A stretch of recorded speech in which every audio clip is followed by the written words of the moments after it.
عشان نخلص من الجدل، تاخد بروتين ولا تاخد كرياتين؟ ايه الاهم علشان تكبر عضلاتك؟ واحد هيقول لك خد كرياتين، ده اكتر مكمل عليه ابحاث ودراسات ومهم لعضلاتك. والتاني هيقول لك لا، البروتين اهم واساسي لبناء العضلات. لكن الحقيقه مفيش مكمل سحر للعضلات.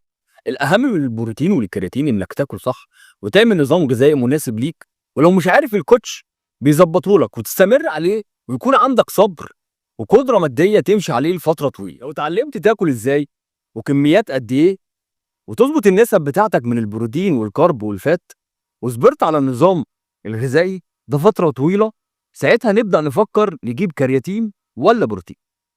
هنا مش قادر تكمل احتياجك من البروتين بالاكل، هنا بقى يجي دور مكمل البروتين. طب لو انا واخد احتياجي من البروتين بالكامل، هنا يجي دور الكرياتين، وهنا الكرياتين هيفيدك.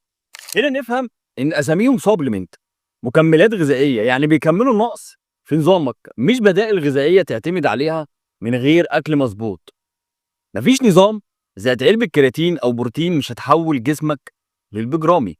حاول تعمل توازن لاكلك صح، وساعتها المكملات هتفرق معاك بجد. اشوفكم في فيديو جديد. سلام عليكم.